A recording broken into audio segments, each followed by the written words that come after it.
एक बार फिर से आप सभी का स्वागत है। हम अध्ययन कर रहे हैं व्यवस्था विवरण की पुस्तक का और अब समय है कि हम उसके 28वें अध्याय पहले वचन से आगे का अध्ययन करें। यहां 28वां अध्याय जब हम पढ़ते हैं तो यह अध्याय अपने आप में बहुत ही महत्वपूर्ण अध्याय बन जाता है। यहां पर परमेश्वर ने पहले वचन से लेकर 14वें वचन तक आशीष के वचन कहे हैं कि यदि इजरायली उनकी आज्ञाओं का पालन करेंगे तो परमेश्वर उन्हें किस प्रकार से आशीषित करेंगे। और जब हम 15वें वचन से लेकर लास्ट इसके अध्याय के हम 68वें वचन तक पढ़ते हैं तो यहां पर हम आज्ञा उल्लंघन के दुष्परिणामों के विषय में पढ़ते हैं जो परमेश्वर ने चेतावनी के रूप में इजरायलियों को दी थी। मेरे प्यारे भाई बहनों, हम देखते हैं कि इस आशीष के वचनों को और इस दुष्परिणाम के जो आज्ञा उल्लंघन के दुष्परिणामों के जो वचन हैं उनको लेकर के आज भी जो प्रचारक हैं, मसीही विश्वासी प्रचारक हैं, वो गलत तरीके से प्रचार करते हैं और वो परमेश्वर की इन बातों को गलत तरीके से प्रचार करके लोगों को कहते हैं कि देखो परमेश्वर, आप अगर परमेश्वर के वचन को मानोगे तो आपको इस प्रकार से शारीरिक रूप से चंगाई देगा, शारीरिक रूप से आशीषित करेगा, आप नहीं मानोगे तो ऐसे आपको दुष्परिणाम झेलने होंगे। लेकिन मेरे प्यारे भाई बहनों, अब तक आप सारी व्यवस्था का सार समझ गए होंगे कि परमेश्वर ने ये सारी बातें जो भौतिक रूप से यहां लिखी हैं इजरायलियों को करने के लिए क्यों दी थी। हम इसके विषय में पहले भी बात कर चुके हैं। जब हमने लय व्यवस्था 26वां अध्याय पढ़ा था तो वहां पर भी मैं आपको ये बातें बता चुका था कि ये जो बातें हैं ये सारी शारीरिक और ये सारी फिजिकल चीजें हैं, क्योंकि परमेश्वर यहां इजराइल को फिजिकल रूप से बढ़ाना चाहता है। क्योंकि परमेश्वर ने इजराइल का जो प्रायोजन रखा है, उसकी जो प्लानिंग है वो फिजिकल रूप से ही है। वो चाहता है कि इजराइल बना रहे, वो चाहता है कि इजरायली दीर्घायु रहे, वो चाहता है कि इजरायलियों के पास सब कुछ रहे ताकि वो किसी भी प्रकार से कुड़कुड़ाकर या दबाव से वो मेरे वचन को ना छोड़े। क्योंकि परमेश्वर का प्रायोजन उन जाति से है, प्रभु यीशु मसीह का उसी जाति में से आगमन होना है ताकि वो लोग उस चीज को संभाल कर रख सके। इसलिए परमेश्वर ने ये सारे प्रायोजन किए हैं और अब हम देखते हैं वो प्रायोजन पूरा हो चुका है। इसलिए प्रभु यीशु मसीह ने इन सारी बातों को ज्यादा जोर नहीं दिया है। प्रभु यीशु मसीह ने केवल एक ही वचन में इन सारी बातों को पूरा कर दिया है। ये जो बातें हम यहां पहले वचन से लेकर के यहां 14वें वचन तक पढ़ते हैं, सारी जो आशीष आपने यहां पढ़ी होगी, अभी हम इसके विषय में भी बात करेंगे,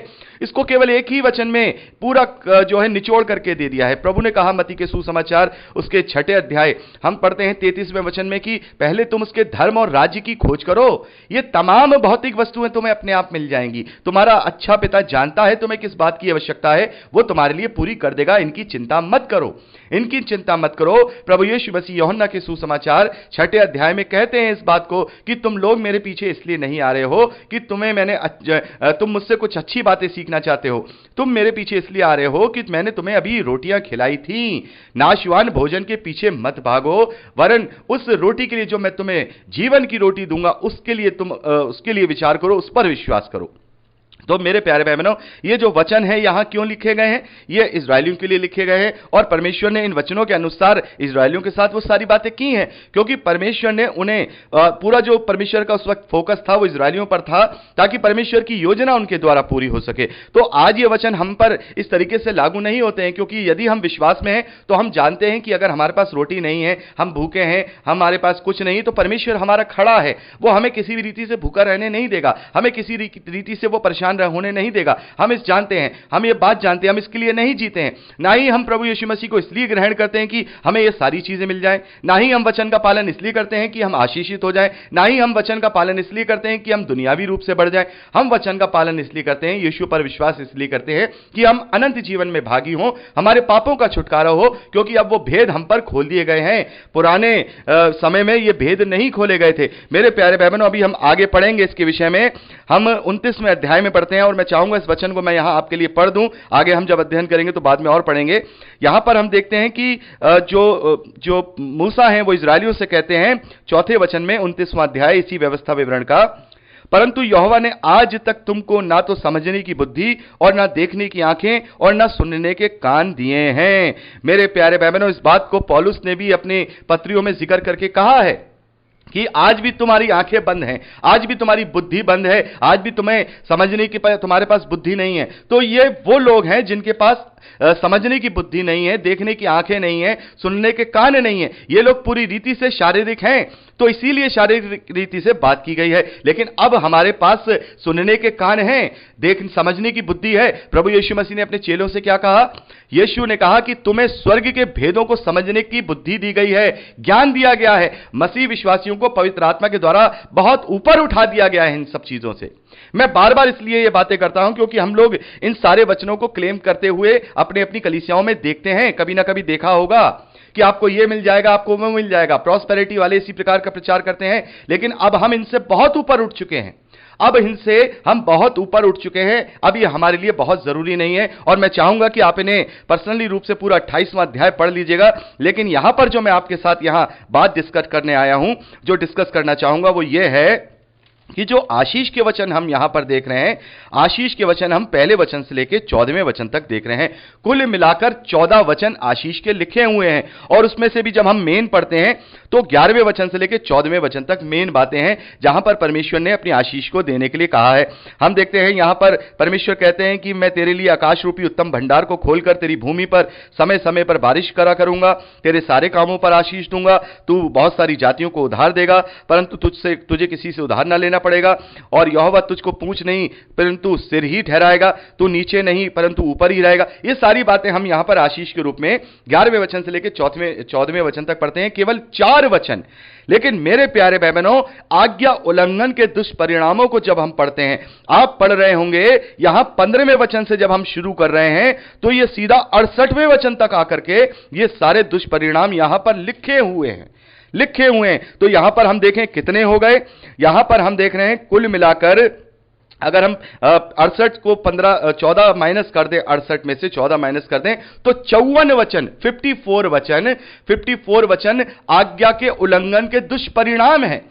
तो यहां से ये क्या साबित होता है? यहां से ये साबित होता है कि जीवते परमेश्वर यहोवा के हाथों में पड़ना भयानक बात है, और वो दंड करने वाला परमेश्वर है, दंडित करने वाला परमेश्वर है। वो पहले प्रेम करेगा, यहां तक कि इतना प्रेम उसने दिखाया कि अपने इकलौते पुत्र को भी उसने हमें दे दिया कि जो कोई इस पर विश्वास करे वो नाश ना हो परंतु अनंत जीवन पाए। लेकिन जब वो दंड देने की जब उसकी बारी आएगी तो फिर वो बिल्कुल कोई दया, बिना किसी दया के, बिना किसी कृपा के वो दंड देगा। और यहां पर वो सारे दुष्परिणाम आप पढ़ सकते हैं, ऐसी ऐसी बातें आप यहां पर पढ़ सकते हैं कि आप सोचेंगे कि क्या क्या बातें यहां परमेश्वर ने की हैं। यहां पर हम देखते हैं कि वो ऐसी परिस्थितियों में भी फंस जाएंगे, यदि परमेश्वर का विरोध करेंगे तो वो ऐसी भी परिस्थिति में फंस जाएंगे कि उन्हें अपने बेटे और बेटियों को उनका मांस खाने पर भी मजबूर हो जाएंगे। खैर यहां पर एक ये लिटरली बात लिखी हुई है, एक तरीके से प्रतीकात्मक रूप से बात लिखी हुई है, सचमुच में ऐसा नहीं होता है। ये उस बात की भयानकता को दर्शाता है कि उस वक्त तुम्हारी ऐसी परिस्थिति होगी कि तुम्हें केवल अपनी जान की परवाह होगी, अपने बच्चों की और अपने परिवार की भी नहीं होगी। तुम ऐसी परिस्थिति में फंस जाओगे, और परमेश्वर कहता है कि मैं तुम्हें ऐसी परिस्थितियों में डाल सकता हूं। मेरे प्यारे भाई बहनों, इतनी सारी विपत्तियां हम इस धरती पर आती हुई देखते हैं, वो परमेश्वर की चेतावनियां हैं, वो सारी चेतावनियां हैं, और परमेश्वर ने ये सारी चीजें बनाई हैं मनुष्यों को दंडित करने के लिए, बनाई है उसने दंडित करने के लिए। और कहीं कहीं परीक्षाओं में जब मनुष्य पड़ता है उसके लिए सारी बातें। तो यहां जो देखने वाली बात अभी हमने जो की है कि 54 वचन आज्ञा उल्लंघन के दुष्परिणामों के विषय में हमें यहां पर बताए जाते हैं। तो यहां पर हमें तो नहीं बताए जा रहे हैं, यह इजरायलियों को बताए जा रहे हैं, और इसलिए बताए जा रहे हैं जैसा भी हमने इसी व्यवस्था विवरण उसका 29वां अध्याय 4था वचन पढ़ा, परंतु यहोवा ने आज तक तुमको ना तो समझने की बुद्धि, ना देखने की आंखें, ना सुनने के कान दिए हैं। यानी कि ये इतने ज्यादा शारीरिक हैं, क्योंकि अभी हम देखते आए हैं, हम पढ़ते आए हैं कि कैसे वो पूरे जंगल के सफर में इजरायली कुड़कुड़ाते रहे और खिसियाते रहे, गुस्से में रहे, परमेश्वर का विरोध करते रहे। तो ये जरूरी था कि ये 54 वचन उन्हें दिए जाएं ताकि वो शारीरिक जो लोग हैं वो आत्मिक बनने की कोशिश करते रहें। तो ये इसीलिए ये सारी बातें लिखी गई है। परमेश्वर जानता है ये कौन सी लकड़ी से हाँका जाएगा। परमेश्वर जानता है कि ये व्यक्ति कैसा है, उसको उसी तरीके से वो सीधा करता है। यदि मैं आत्मा में प्रबल हूं और आत्मिक हूं, मैंने अपने भेद सारे जो परमेश्वर ने मुझे दिए हैं वो जान गया हूं, तो फिर परमेश्वर मुझे उसी तरीके से आत्मिक रीति से जो है हाँकेगा आगे। जैसे वो हमारा सच्चा चरवाहा है, वो हमें आगे आगे चलाएगा, हमें वो हमारी अगुवाई करेगा। लेकिन यदि हम शारीरिक हैं तो फिर वो शारीरिक रूप से भी ताड़ना देगा। ताकि हम समझने पाएं।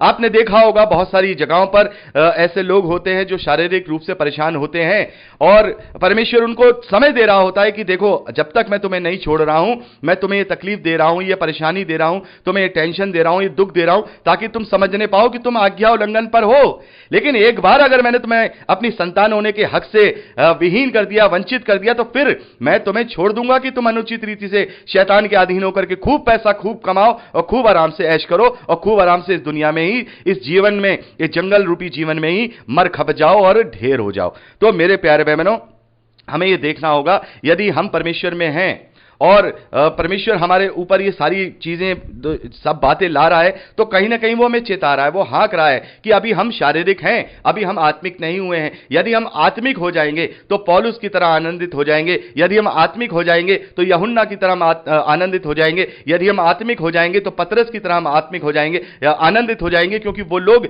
हर एक परिस्थिति में आनंदित थे, हर एक परिस्थिति में आनंदित थे। जब तक पवित्र आत्मा का अभिषेक उन्हें नहीं हुआ था पेंताकुस्त के दिन तक, तब तक वो आनंदित नहीं थे, कोठरी में छुपे हुए थे।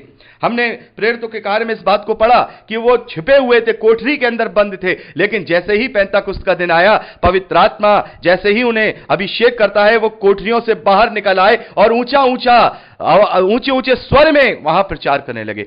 वो पतरस जो पवित्र आत्मा के अभिषेक से पहले हम देखते हैं उसने प्रभु का 3 बार इनकार किया, वो पतरस जो डर जाता था, वो पतरस जिसे कुछ समझ नहीं आता था, वो पतरस बड़े ऊंचे स्वर में, हम प्रेरितों के कार्य 2 अध्याय में पढ़ते हैं, वो पतरस ऊंचे शब्द में प्रभु का प्रचार करता है। उन लोगों के अंदर जोश आ जाता है पवित्र आत्मा के भेद को और अभिषेक को पाने के बाद। तो मेरे प्यारे भाई बहनों, हमें भी अपने आप को इस प्रकार से आत्मिक ही बनाना है, क्योंकि यदि हम आत्मिक हो गए, हमने अपने आप को इन शारीरिक और भौतिक वस्तुओं से ऊपर कर लिया, तो वाकई में हम उस अनंत जीवन के असली विश्राम को पाने पाएंगे, जिसका ये प्रतिरूप है जो हम यहां पढ़ रहे हैं व्यवस्था विवरण में। ये सब बातें जो हम पेंटाटेक की पुस्तकों में पढ़ रहे हैं, ये सब उस असली वाचा का, असली विश्राम का प्रतिरूप है। जैसे हमने इब्रानियों की पत्री में अच्छी तरह से इसे पढ़ लिया था कि ये सारी चीजें उन सब बातों का प्रतिबिंब और प्रतिरूप हैं। असली तो मूल वस्तुएं प्रभु यीशु मसीह में है। असली बुद्धि, असली आंखें देखने की, असली सुनने के कान प्रभु यीशु मसीह में है। जैसा प्रभु ने कहा कि तुम स्वर्गीय भेदों को जानने पाओगे, तुम सारे दृष्टांत समझने पाओगे, तुम मेरी बातों को अच्छी तरह से समझ जाओगे, और जो क्रूस की कथा तुम सुनोगे वो तुम्हारे लिए उद्धार का कारण होगी। तो मेरे प्यारे भाई बहनों, यहां पर हमने 28वें अध्याय का भी अध्ययन कंप्लीट किया है। भले ही हमने ओवरऑल तरीके से किया है, हमने एक एक वचन यहां नहीं पढ़े हैं। और जैसा कि मैं हमेशा आपसे कहता हूं कि यदि आप इसे पढ़ें और कुछ बात आपको ऐसी लगे जो आपको अच्छे से समझ में नहीं आई है, उसके विषय में और अच्छी तरह से जानना चाहते हैं, तो आप जरूर से मुझसे पूछ सकते हैं। अपने सवाल को आप वॉइस मैसेज में मुझे भेज दीजिएगा, मैं बिल्कुल आपको उसका जवाब विस्तार से देने की पूरी कोशिश करूंगा। और यदि ज्यादा से ज्यादा भाइयों ने अगर उस सवाल को, एक ही सवाल को पूछा, तो फिर मैं अपने अध्ययन में भी उसे शामिल कर लूंगा। तो मेरे प्यारे भाई बहनों, इस प्रकार से हमने व्यवस्था, यहां पर आपको 28वें अध्याय तक की रीडिंग करनी है। और अब हम परसों जब अध्ययन करेंगे तो यहां 29वें अध्याय से करेंगे, जिसमें हम जो मेन इंपॉर्टेंट हमारा जो अध्ययन होगा वो अध्याय 32 का होगा, जहां मूसा का गीत लिखा गया है। तो मैं चाहूंगा कि जब आप परसों इस अध्ययन को सुने तो 29वें अध्याय से लेकर के 34वें अध्याय तक इसको जरूर पढ़ लीजिएगा। मैं पूरी कोशिश करूंगा कि कोई भी बात छूटे ना, और चाहे 5 रिकॉर्डिंग हो जाए चाहे 6 हो जाए, मैं इसको पूरी कोशिश करूंगा कि व्यवस्था विवरण को अब हम परसों कंप्लीट कर सके, ताकि उसके बाद फिर हम यहोशू की पुस्तक का अध्ययन शुरू करने पाए।